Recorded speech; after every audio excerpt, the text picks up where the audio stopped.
ہو سکتا ہے واقعی اس کو ٹائم نہ ملتا ہو. میں تو ایک جنرل بات کر رہا ہوں عام کہ عموماً آدمی اس طرح مطلب یہ کہ جھوٹ بولنے سے گریز نہیں کرتا, بالکل بے باک ہوتا ہے, زبان اس کی کینچی کی طرح چل رہی ہوتی ہے, وہ کچھ نہ کچھ اپنا عذر کر دیتا ہے جس سے اس کا ضمیر خود مطمئن نہیں ہوتا. وہ یہی سمجھتا ہے کہ میں نے یار اس کو ایسے ٹرخا دیا.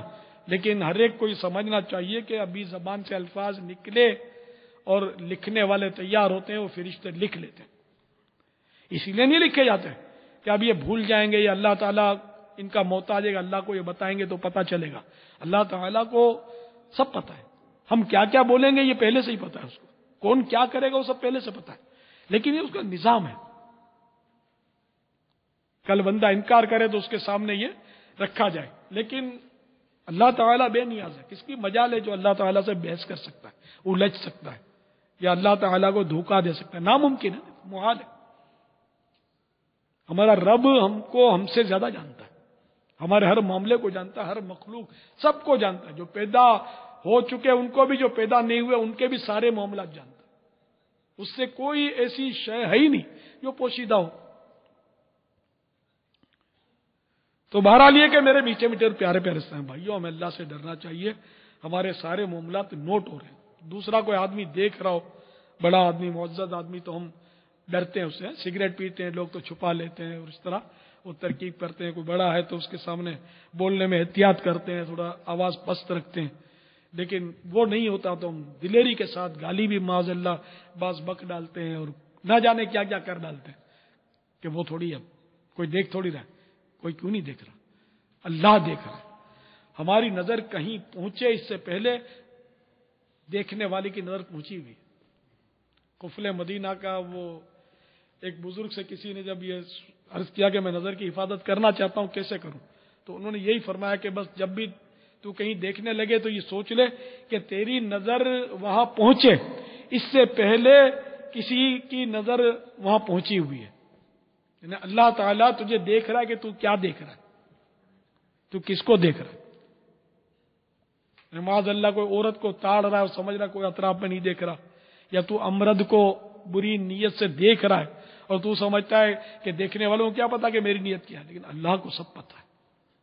اللہ عز و جل سب جانتا ہے کہ ہماری نیتیں کیا کیا ہے.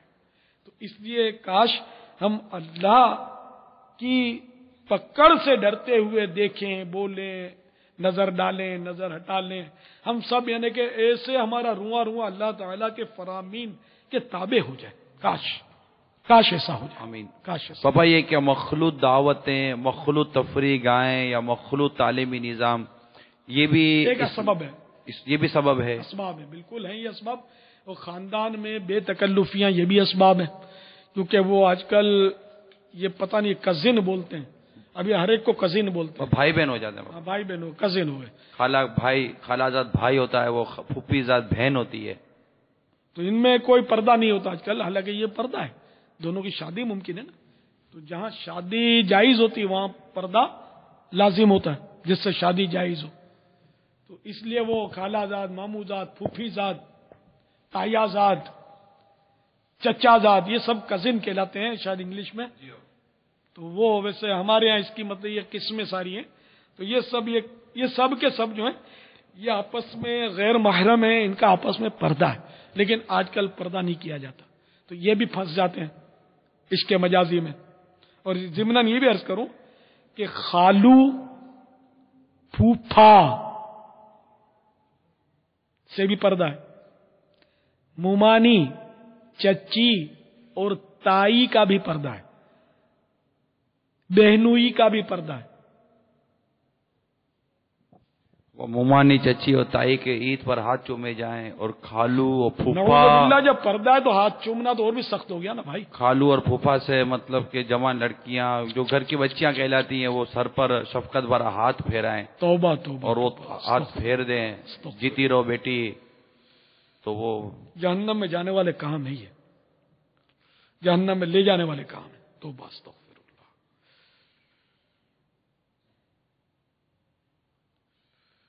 کیا کریں, ماحول ایسا ہو گیا. بہت بہت بہت بگڑ گیا. بہت آپ کو کام کرنا پڑے گا دعوت اسلامی کے لیے. ہمارے طلباء بھی کمر بستہ رہیں کہ ابھی بہت کام کرنا پڑے گا. معاشرہ جو ہے اتنا بگڑ چکا ہے کہ اللہ تعالیٰ ہمارے حال پر رحم. ساتھ نعرہ لگائیں اور ساتھ نعرہ لگائیں، غیبت کے خلاف جنگ جاری رہے گی. نہ غیبت کریں گے نہ غیبت سنیں گے، انشاءاللہ. نہ غیبت کریں گے نہ غیبت سنیں گے، انشاءاللہ. نہ غیبت کریں گے نہ غیبت سنیں گے. انشاءاللہ. اپنی زبان کی بھی حفاظت کریں گے، اپنی آنکھ کی بھی حفاظت کریں گے. اللہ سے دعا کرتے اللہ تعالی ہم سب کو بھی اصلاح امت کا جذبہ عطا فرمائے. آمین آمین آمین. تو یہ ماشاءاللہ امیر سنت نے طلباء کو مخاطب کر کے بڑا پیارا یہ مدنی پھول دیا کہ یہ جو کچھ باتیں ہو رہی ہیں یقیناً یہ آپ اسلامی بھائی یہاں موجود ہیں، آپ نے جس طرح یہ خدمت کے آپ کے جذبے ہوں کہ یہ ساری باتیں یہ معاشرتی طور پر جو کچھ ہو رہا ہے یہ ہمارے لیے زبردست مدنی پھول ہیں، اور ان کو سیکھ کر سمجھ کر ہم انشاءاللہ عز و جل اگر کوشش کریں اللہ کی مدد شامل حال رہے تو اس بگڑتے معاشرے کی اصلاح کرنے میں کوئی اہم کردار ادا کیا جا سکتا ہے. اسلامی بھائی بتا رہے ہیں کہ معاذ اللہ یہ آپس میں جو کزن کہلاتے ہیں، چچا اور دادا، ماسی کے لڑکے، پھوپھی کے لڑکے، لڑکیاں، یہ سب ہاتھ میں ملاتے ہیں. شیکنڈ باپا، یہ تو نئی بات سنی میں. اس کو شیکنڈ کہتے ہیں، شیک ہینڈ، تو وہ شیک ہینڈ کریں گے. اصل میں یہ تربیت جو ہے نا بابا، یہ تربیت بہت بڑے ہو کر نہیں ہے، یہ تربیت 8 سال 9 سال 10 سال کے جو یہی کزن، جو بچے بھی کزن ہی کہلاتے ہیں آپس میں ایک دوسرے کے، تو یہ وہیں سے یہ پروان چڑھتے ان کو پھر سمجھا ہی نہیں جاتا کہ کس عمر میں آپ نے ایک دوسرے کے سامنے نہیں آنا. نہیں، یہ تو تصور بھی نہیں ہے نا، بالکل. یعنی کہ بغاوت کا جھنڈا اٹھائے ہوئے کہ شریعت کے احکام گویا ماننے ہی نہیں ہے، اور جو ہم جیسا کوئی سمجھانے بیٹھے بولے یار یہ پرانے لوگ ہیں، پتہ نہیں دکیانوسی باتیں کرتے ہیں. ایک چیز کی طرف جب ہماری توجہ نہیں ہے، ہم لوگ نہیں، ہمارے ذہنوں میں یہ باتیں آتی، ہمارے دلوں میں یہ باتیں نہیں آتی کہ ہمارا یہ ہے، اور ہم آپس میں اس طرح کا کوئی نہ نظر رکھتے ہیں، نہ ایسا دل رکھتے ہیں، نہ ایسا دماغ ہے، نہ ہماری سوچ ہے. تو آپ کیوں مطلب اس طرح کی بات کر کر ہماری سوچ کو، ہمارے ذہن کو، ہمارے دل کو یا ہمارے تفکرات کو صرف لے کے جاتے ہیں؟ ہم تو ملتے ہیں، بیٹھتے ہیں، اٹھتے ہیں، مطلب ہمارے دماغ میں ایسی کوئی بات نہیں آتی. بس وہ اللہ تعالیٰ جس کو نوازے.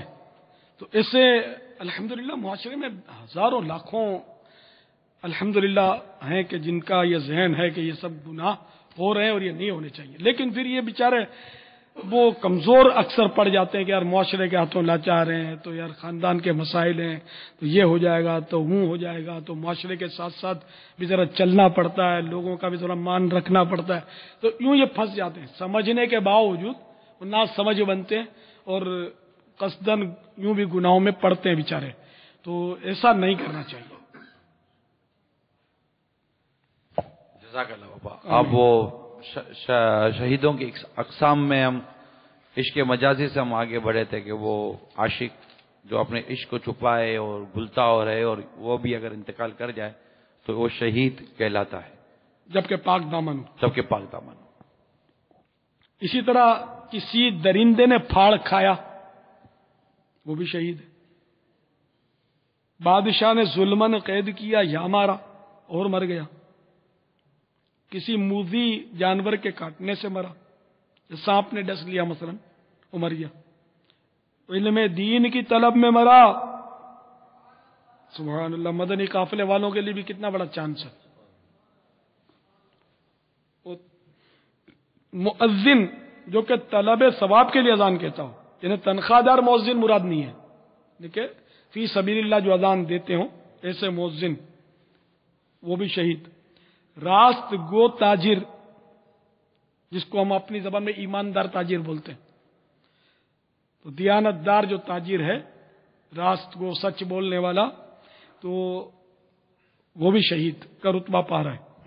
اس سلسلے میں امیر علیہ سنت کی وی سی ڈی مقتدی المدینہ نے جاری کی ہے روزی کے بارے میں سوال جواب. اس میں سچ بول کر کاروبار کیسے کیا جا سکتا ہے اور اس میں کیسے نفع حاصل کیا جا سکتا ہے اور اپنے کاروبار کو کیسے ترقی دی جا سکتی ہے سچ بول کر. اس سے متعلق زبردست مدنی پھول امیر سنت نے عطا کی اس وی سی ڈی میں. اس کا نام ہے روزی کے بارے میں سوال جواب. یہ مقتدی المدینہ سے حاصل کی سکتے ہیں 25 روپیہ دیے پر، اور دعوت اسلامی کی ویب سائٹ www.dawatislami.net پر بھی یہ وی سی ڈی آپ دیکھ بھی سکتے ہیں، اس کو ڈاؤن لوڈ بھی کر سکتے ہیں. اس کے علاوہ